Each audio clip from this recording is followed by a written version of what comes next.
గారికి, సబితా ఇంద్రారెడ్డి గారికి, రాష్ట్రంలో ఇన్స్పైరింగ్ లీడర్గా దూసుకుపోతున్న ఆర్ఎస్ ప్రవీణ్ కుమార్ అన్న గారికి, ఈరోజు ఇంత అద్భుతంగా మీటింగ్ అరేంజ్ చేసిన మా బ్రదర్ పట్నం అవినాష్ రెడ్డి గారికి, షాబాద్ మండల్ అధ్యక్షుడు నరసింహరావు గారికి, చేవెళ్ళ నియోజకవర్గం ప్రజాప్రతినిధులందరికీ వేదికపైన ఉన్నందరికీ పేరు పేరున నా నమస్కారాలు. ఇక్కడికి దయచేసి ఈరోజు ఒకటే రోజులో చెప్పగానే ఇంతమంది ఇక్కడ తరలి వచ్చిన అక్కా చెల్లెలు అన్నాతమ్ములు అందరి చేవెళ్ళ నియోజకవర్గ ప్రజలందరికీ, మీడియా మిత్రులందరికీ నా నమస్కారాలు. ముందుగా ఇన్ని సంవత్సరాలు మీరు అందరూ మా నాన్నగారు ఇంద్రారెడ్డి గారి మాటలు విన్నారు, సబితా ఇంద్రారెడ్డి గారి మాటలు విన్నారు, మా అన్న కార్తిక్ అన్న గురించి తెలుసు. ఈరోజు మొదటిసారి మీ ముందర నేను మాట్లాడుతున్నందుకు నాకు చాలా సంతోషంగా ఉంది. చాలా నిజంగా, ఇది మాత్రం నిజం. రాజకీయాలు నేను రాజకీయ కుటుంబంలో పుట్టినా కానీ రాజకీయాలు ఫస్ట్ టైం మైక్తో కూర్చొని మాట్లాడే ఇదే అవకాశం నాకు. కానీ ఇప్పుడు ఒక మాట మాత్రం నిజం అండి, 10 ఏళ్ల కింద మనం తెలంగాణ తెచ్చుకునేందుకు బంగారు తెలంగాణ చేద్దామనే ఉద్దేశంతో ఆ రోజు కేసీఆర్ గారు ప్రయత్నం చేశారు.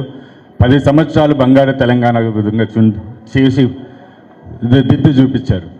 కానీ మన తెలంగాణ ప్రజలందరూ అమాయకులు, ఏ అబద్ధం చెప్పినా నమ్ముతాం. కాబట్టి కాంగ్రెస్ పార్టీని ఈరోజు మనము అధికారంలోకి తీసుకొచ్చి మనం నిలబెట్టాం. కానీ ఒక మాట మాత్రం నిజమండి, 10 సంవత్సరాలు ఏదైతే టీఆర్ఎస్ ప్రభుత్వం ఉన్నదో, కేసీఆర్ గారు ముఖ్యమంత్రిగా ఉన్నప్పుడు మన తెలంగాణ ఎలా ఉందో ఒకసారి ఆలోచన చేయండి. ఆ రోజు విద్య, వైద్య, నిధులు, నియామకాలు, ఉద్యోగాలు అన్నీ ఒక విధంగా పక్కనైతే రియల్ ఎస్టేట్ కానీ, ఐటీ కానీ అన్ని వర్గాల్లో మనకు అంతా ఒక ప్రోగ్రెసివ్ స్టేట్లు ముందుకు పోయాం. కానీ ఈరోజు పరిస్థితి ఏందండి, రైతులు యూరియా కోసం చెప్పులతో లైన్లు కడుతున్నారు, విద్యార్థులు జాబుల నోటిఫికేషన్ ఏంద్ర మర్రో అంటే వాళ్ళు పోలీసులు దెబ్బలు తింటున్నారు రోడ్ల పైన. ఒక్క మాట మీరైతే గమనించాలండి, మన తెలంగాణ ప్రజలందరికీ రియల్ ఎస్టేట్ అనేది ఏంటంటే ఒక వెన్నెముక్క లాంటిది. ఈరోజు ఆ వెన్నెముక్క ఎరిగిపోయింది మొత్తానికి.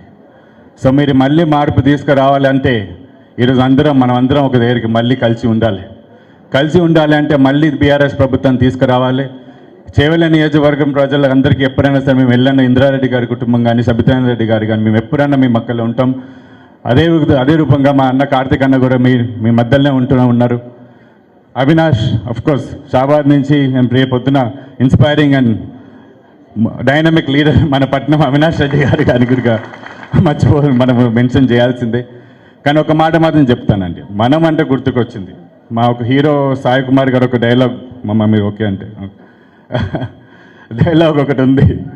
ఏమంటారు అంటే, నాది అంటే కిరాయితనం, మనది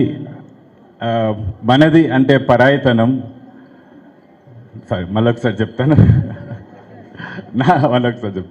నాది అంటే కిరాయితనం, మనది అంటే పరాయితనం, మనది మనందరిది అంటే మంచితనం, మనతనం, మగతనం అని చెప్పి ఆ హీరో గారు చెప్పారు. ఆ రోజు నుంచి ఈరోజు వరకు చెప్తున్నారు. ఈరోజు అందరి టైం వచ్చింది కాబట్టి ఈరోజు ఆ విషయం చెప్పాను. ఎందుకంటే మనం అందరం కలిసి మళ్ళొకసారి లోకల్ బాడీ ఎలక్షన్స్ వస్తున్నాయి. రేపొద్దున మళ్ళొకసారి చేవెళ్ళ నియోజకవర్గంలో మళ్ళొకసారి గులాబీ జెండా ఎగిరేద్దాం. రేపొద్దున మళ్ళీ కేసీఆర్ గారిని ముఖ్యమంత్రిగా తీసుకొద్దాం. మళ్ళీ పూర్ణ వైభవం తీసుకొచ్చి ఈ తెలంగాణ కాపాడుకుందాం. ఈ ఇచ్చిన అవకాశాన్ని అందరికీ ధన్యవాదాలు. Thank you. జై తెలంగాణ, జై తెలంగాణ, జై కేసీఆర్. సబితమ్మ నాయకత్వం, ఆర్ఎస్ ప్రవీణ్ గారి నాయకత్వం, పట్నం అవినాష్ గారి నాయకత్వం.